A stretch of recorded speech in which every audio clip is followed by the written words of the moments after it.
إن الحمد لله نحمده ونستعينه ونستغفره ونعوذ بالله من شرور أنفسنا وسيئات أعمالنا.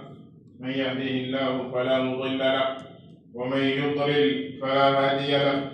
وأشهد أن لا إله إلا الله وحده لا شريك له، وأشهد أن محمدا عبده ورسوله صلى الله عليه وعلى آله ومن اتبع هداه إلى يوم الدين. أما بعد، أيها المؤمنون، اتقوا الله تعالى ربكم وراقبوه في جميع أعمالكم وكل حركاتكم وسكناتكم، مراقبة من يعلم أن ربه يسمعه ويراه. وتقوى الله هي خير زاد يبلغ إلى رضوان الله، وتزودوا فإن خير الزاد التقوى واتقون يا أولي الألباب. معاشر المؤمنين، في سورة الحجرات، وتعرف بسورة الآداب، آية عظيمة ذكر الله جل وعلا فيها أدبا كريما، أدبا جليلا من مكارم الآداب وعظيم الأخلاق.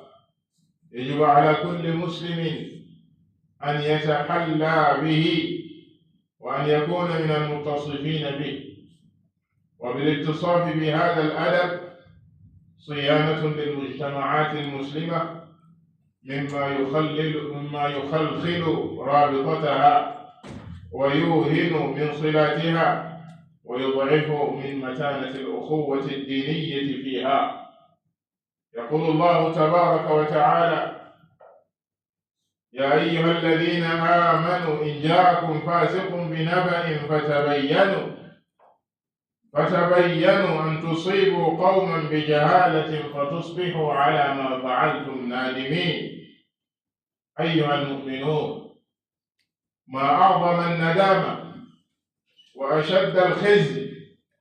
الذي يقع فيه كثير من الناس في تلقي الأخبار وقبول الشائعات دون تثبت أو أناء أو ترو في التحقق من مصداقيتها. أيها المؤمنون،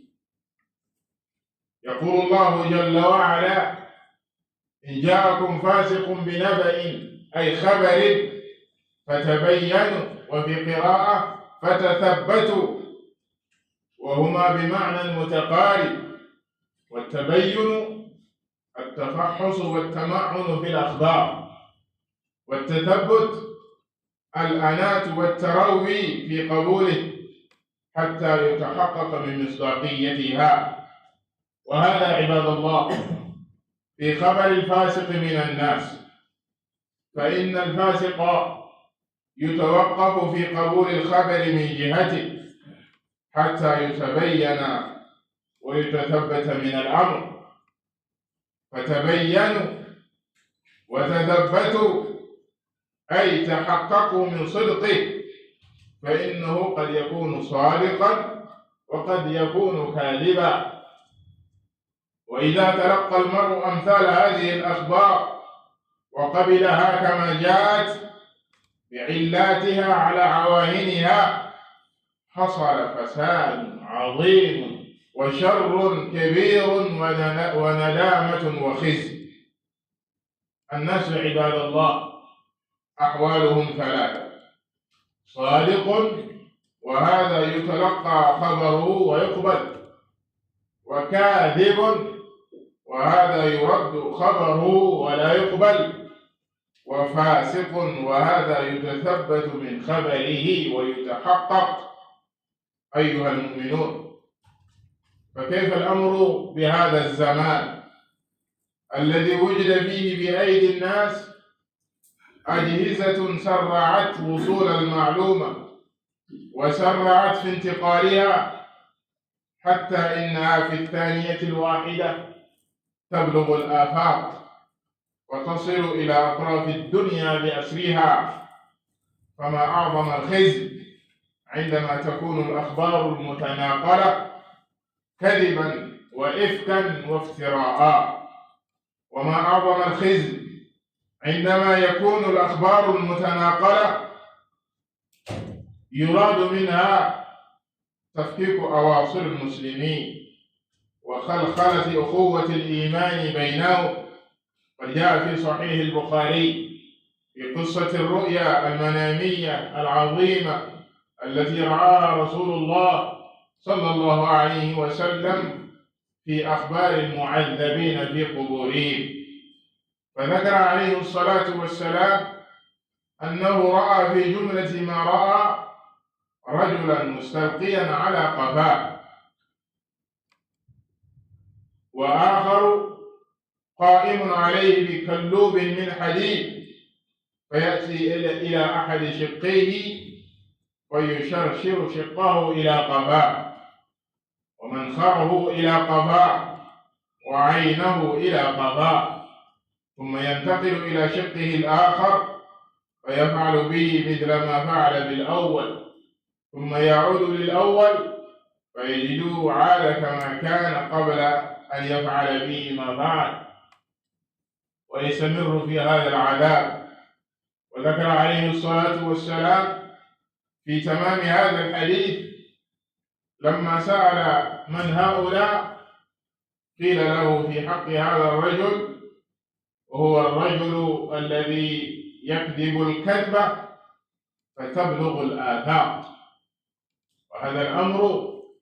كان في الزمان الأول، وصول الكذبة الواحدة إلى الآفاق كان يحتاج إلى زمن وإلى شهور، أما في زماننا ففي الثانية الواحدة وبضغطة زر في جهاز المرء الذي في يده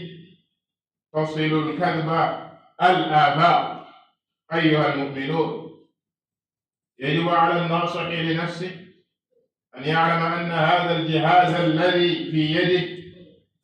سيسأله الله تبارك وتعالى عنه يوم القيامة في كل كلمة كتبها أو صوت نقله أو منظر رآه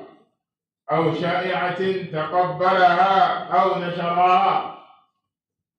أو غير ذلك، فإن ذلك داخل في عمل المرء الذي يحاسب عليه يوم القيامة ويقف بين يديه جل وعلا. عباد الله، وكما أن المرء في نفسه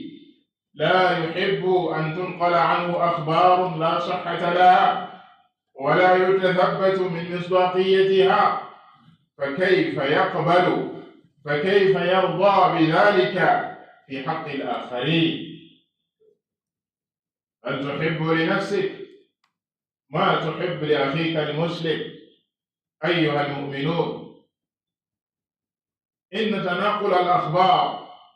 والشائعات من المجاهيل والكذابين والفساق ومن لا تعلم أحوالهم ممن هم وراء هذه الأجهزة ونشر الأخبار يفضي بالناس إلى مضار عظيمة ومفاسد جسيمة لا يحمدون عاقبتها. فكان متأكدا علينا عباد الله وواجبا على كل مسلم أن يعمل بهذا الأدب الكريم العظيم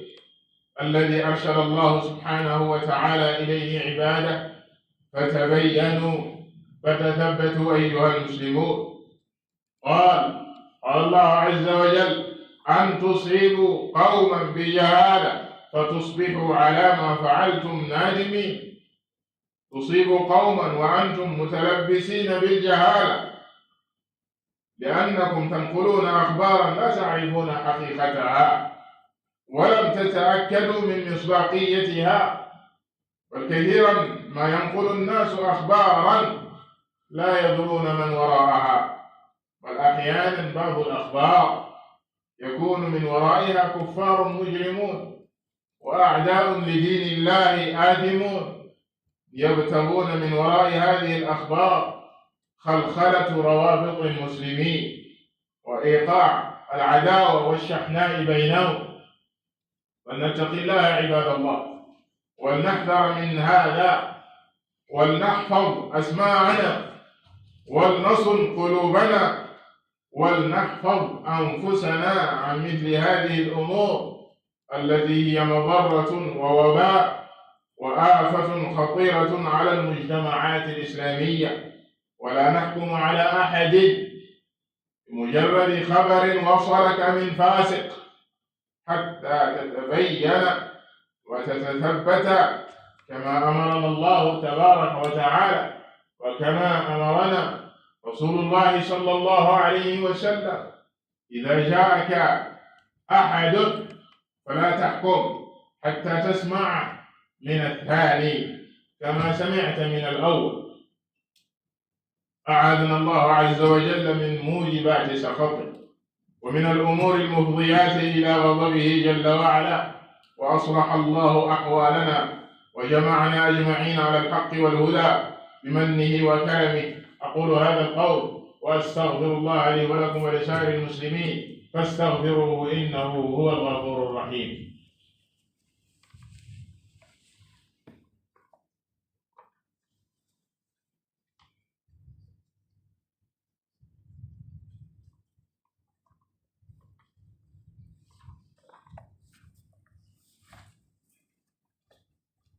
الحمد لله رب العالمين، والعاقبة للمتقين،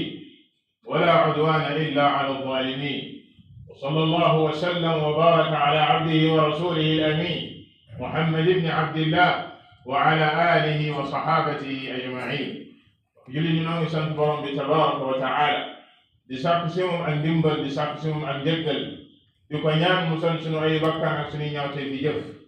di seede na amul kenn ku ñu war a jaamu ci dëgg kul moom borom bi tabaraka wa taala, di seede na moom moo yónni yonente bi sallallahu alayhi wa alihi wa sallam mu di jaamam di ndawam, waral ci nun ñu topp ko. yal na jàmm yàlla ak xéewalam ak barkeem yàgg wàcc ci kawam moom ak saabaam ak waa këram ak ña toppan seen ginnaaw ci ak rafetal ba ilaa yawmi diin. ñu dénk sunu bopp di leen dénk ragal borom bi tabaraka wa taala ci sunu mbooloo mi jëf, mboolem lu ñuy def ak lu ñuy wax ñu siy bàyyi xel borom bi tabaraka wa taala, di fonk ay ndigalam moom yàlla subhanahu wa taala, waaye di sori ay tereem moom borom bi tabaraka wa taala. loolu moo di ragal yàlla, te loolu mooy yóbbal gi gën gi nga yóbbu àllaaxira yow jullit bi. moom la borom bi tabaraka wa taala digle woon ci fatazawwadu fa inna xayra zaadi taqwa. am na nga wut ab yóbbal yow jullit bi fii si àddina dañ fay ñëw ngir ab mission booba am na app bu muy jeex nga war a wuy ji sa borom tabaraka wa taala. yóbbal bi gën ci yóbbal yi nag nga war koo yóbbaale booy dem àllaaxira mooy nga sax ci ragal yàlla boobu di respecté ay ndigalam moom yàlla subhanahu wa taala, waaye moytu ay tereem moom borom bi tabaraka wa taala. mbokk jullit yi, saar yi ñuy tuddee suratul xujuraat, yenn ñi si borom xam-xam yi di ko tuddee suratul aadaab,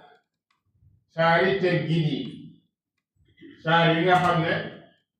dafa ñëw spécial ci ay teggin. borom bi tabaraka wa taala digal ñi gëm yar jullit ñi ci saar woowu yi ci ay teggin yu mag yoo xam ne jullit ñi buñ si tënku woon, bu ñu dellu woon ci saar woowu yi,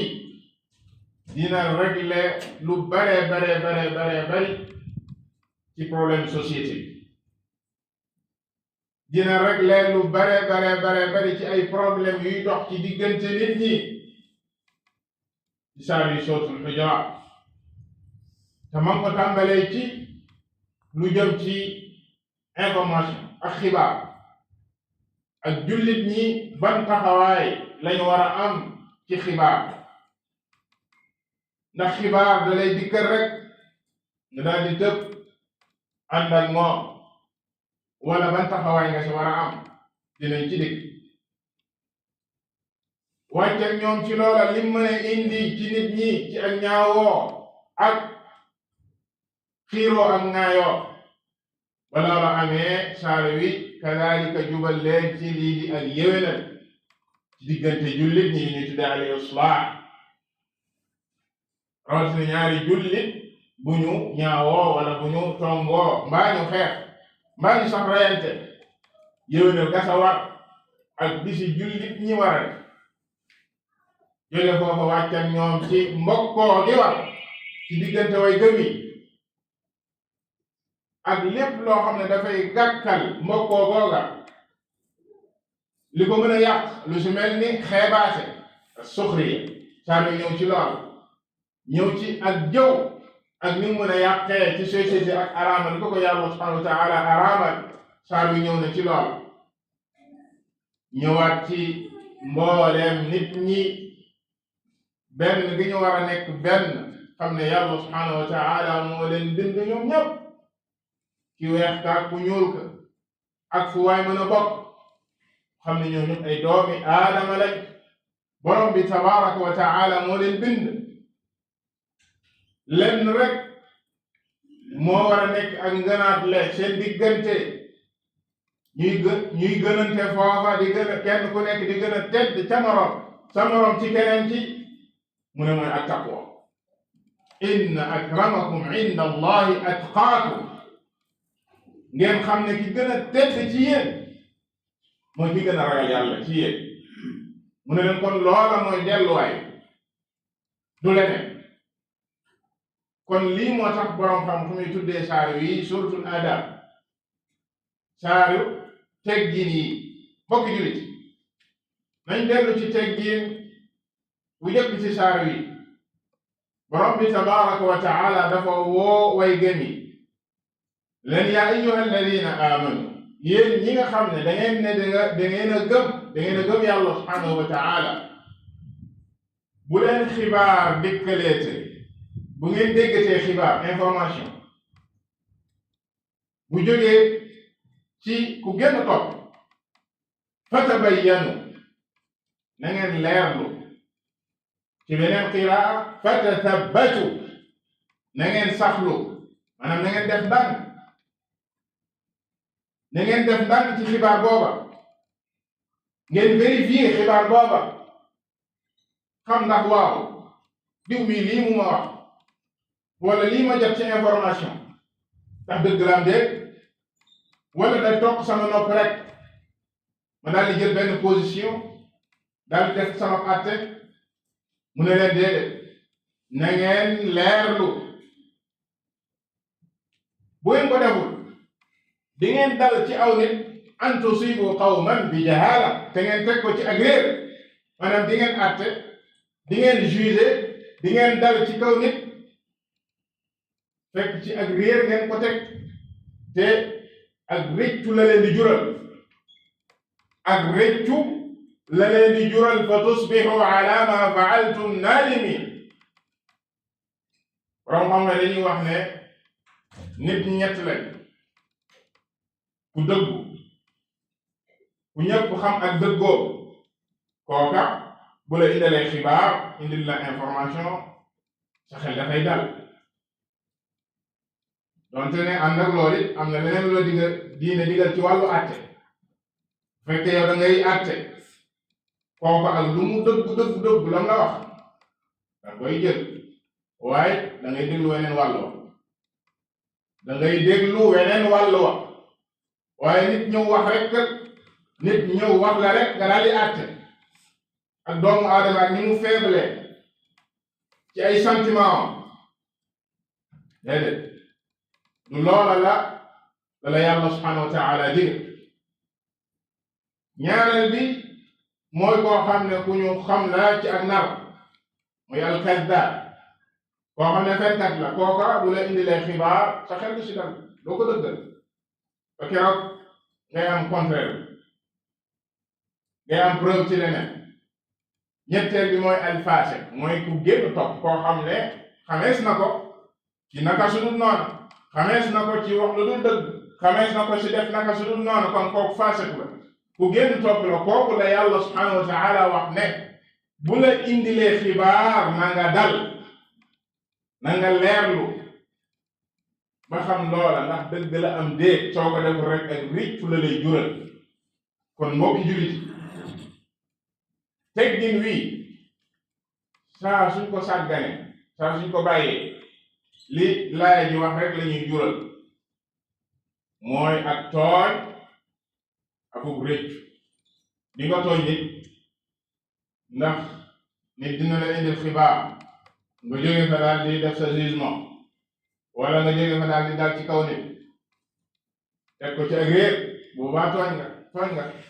waaye ak réccu lu lay jural di nga réccu ndax bokk na ci li tax laaya ji wàcc dafa am xibaar bu dikkaloon Yonent bi sallallahu alayhi wa alihi wa sallam ci aw nit ñu mu yabaloon nañu jëli azaka ci ñooña xibaar dikkal ko ne ñooñ dañoo lànk ne duñ joxe azaka mu daal di takk armée maanaam soldaar yi jóg war a dal ci ñooña ngir ne lan dañoo lànk ne duñ joxe azaka biñ demee ba fa yoon wax ci la feeñ ne ndekete xibaar boobu du woon dëgg ndekete keneen wax loola waxul dëgg borom bi tabaraka wa taala yare leen laay ji wàcc ci Yonent bi sallallahu alayhi wa sallam ne faasiq bu leen dikkalatee ci xibaar na ngeen dal buñ leen wax dara rek ngeen tëb mbokk jullit ñëw na ci saxiixul Buxaari Yonent bi sallallahu alayhi wa sallam nettali ci gént boo xam ne bu gudd la est-ce que ko tënk te gént Yonent yi wax yu la Yonent lu mu gént rek lu ko yàlla wax mu gisoon ci gént googa bi mu ànd ak Jibril waa joo xam ne ñu ngi koy mbugal ci biir sawar te nañ ko doon mbugalee mooy nit dafa taxaw sa bopp ba di fees bopp bi di fees day tàmbalee nee na ci gémmiñ gi di xar jëm côté bi tàmbalee ci bët bi di xar jëm ci ndong la bu paree ci côté boobu dem ci beneen côté bi balaa muy ñëwaat fekk bële melaat nam meloon noonu lay continuer ñu koy mbugal ci biir sawar ci jeexantalu gént gi bi mu laajee Yonent bi sallallahu alayhi wa sallam waa ji moom lan moo tax ñu koy def lii mu ne kii mooy ki nga xam ne ci àddina da daan fen aw fen mu daal di tasaaroo yegg fépp tablugul aafaaq mooy dañuy wax ne Yonent bi sallallahu alayhi wa sallam bi muy wax lii jamono la joo xam ne xibaar daan na jib waaye balaa mu yegg fu sori dina jël jamono yu yàgg ndax ay fas la ñuy takk ak yi gëléem mbaa nga defar sa tànk yóbbu xibaar booba waaye mbokk jullit suñu jamono jii ci tierce de seconde la nit ki di wax dara mbaa mu bind dara mbaa mu tàppe dara takk yegg na àdduna wërngal këpp yegg na fépp kon loola bu dee aw fen la woo xam ne tablugul aafaaq fi laxda maanaam fam ko waxee rek la yegg fépp ba tax na kon ñu nekk ci jamono joo xam ne moo gën a raglu ci nit ki di wax dara mbaa di ko tasaare même bu ko waxul ñaata yoon la ñuy jot ay mbir suñu jolla si yi ñu yor suñu portable mu ne tag rek nga jot si rek yow it nga partage du yaa ko sos de du yaa ko wax de waaye ba nga sa jotee yow it teewoo dafoo tasabbut danga ko tasaare dugg nga ci kalba bi nga xam ne tablugul aafaaq mbokk ci kabaa'iri dunub kon mbokk jullit li war ku nekk ci nun mooy def naa ci xibaar yi lay joxe rawatina yi jóge ci sa mbokkum jullit ne la diw day nee na diw day def na dana njëkk war mooy tatabbut maanaam def ndànk ci xibaar booba ñaareel bu fekkee yow danga ne da ngay àtte ndax nit ñi am na ñoo xam ne boo leen waxee dara ñoom dañ lay déglu rek daal di noppi xam li ñu xam wala def ndànk waaye am na ñoo xam dañoo gaaw ci jugement bu dee yow nag àtte kan nga da ngay àtte am na leneen lu la Yonent bi sallallahu alayhi wa sallam digal yéen ko mboolem àttekat yi te àttekat bi du ki toog tribunal rek di àtte yow boo waxee rek ñu ne la diw nee na rek nga daal di joxe sa verdict àttekat nga àtte nga ko juge nga ko. Yonent bi sallallahu alayhi wa sallam daf la wax ne nit bu ñëwee wax la balaa ngay àtte na nga déglu keneen ka comme ni nga dégloo ku jëkk ki maanaam nga déglu ñaari version. ñaata yoon ci nit ñi la nit di ñëw di wax dara bam la ko waxee fi awwali wax la di nga yegg ci benn dimension bi di nga am benn sentiment bi waaye le fait que am nga ak dal rek wala déglu nga beneen version bi nit ku faible comme adama ku faible la tension commencé wàcc nga commencé am beneen réaction waaw kon noonu la dem diw de li ma wax de diw de nangama nangama mën a woon def ndànk kadalika ñaata la jural ak réccu ci aw nit ñoo wax ne ba noppi nga ne diw de man day jéggalu day ba mu waxoon lii diw ba mu waxee nangam ak nangam meroon naa lool wax ngay def waroon def ndànk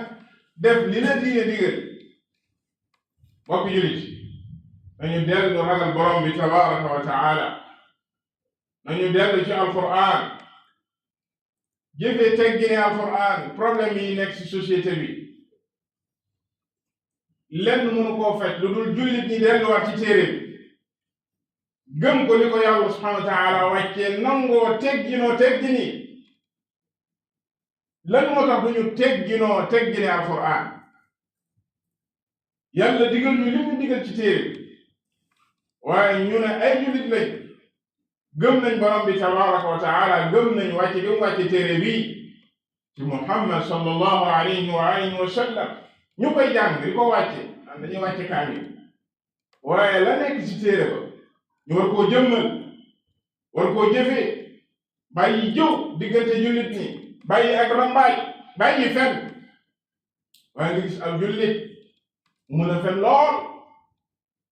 Abdullah lay tudd ba Muhammad wala weneen tur kon ñun jullit ñun ñoo war a xoolaat suñu bopp delluwaat ci téere borom bi tabaraka wa taala ci nangu koo jëfee bu dul loola ban sens la am yàlla subhanahu wa taala yónni am yenenteen sallallahu alayhi wa sallam ci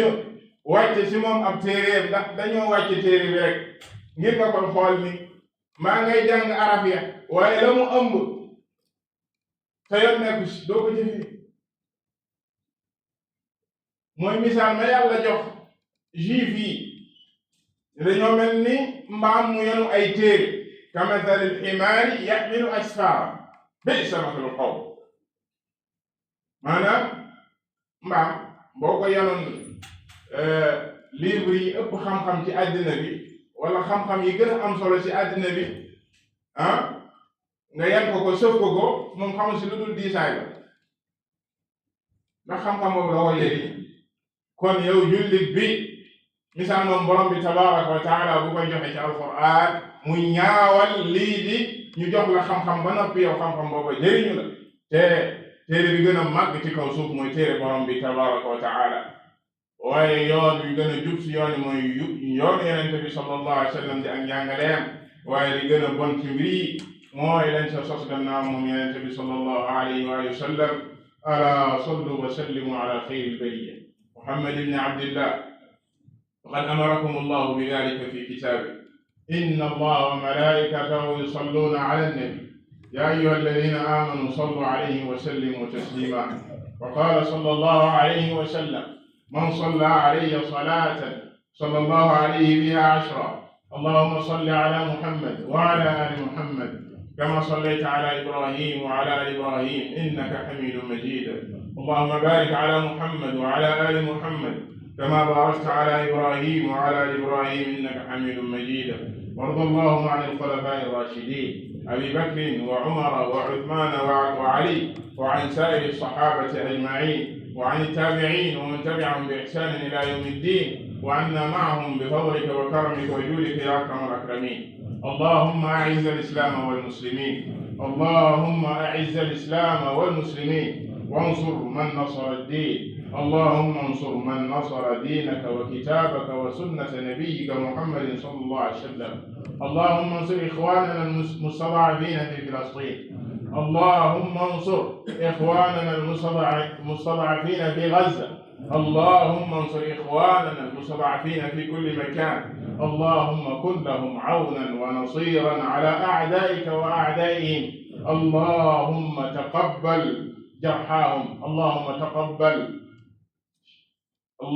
تقبل شهداءهم، واشف جرحاهم، واشف مرضاهم. اللهم آمنا في أوطاننا، وأصلح أئمتنا وولاة أمورنا، واجعل ولايتنا في من خافك واتقاك واتبع رضاك يا أرحم الراحمين. اللهم وفق ولي أمرنا لهداك، واجعل عمله في رضاك. اللهم ربنا آتنا في الدنيا حسنة وفي الآخرة حسنة وقنا عذاب النار. قوموا إلى صلاتكم يرحمكم الله.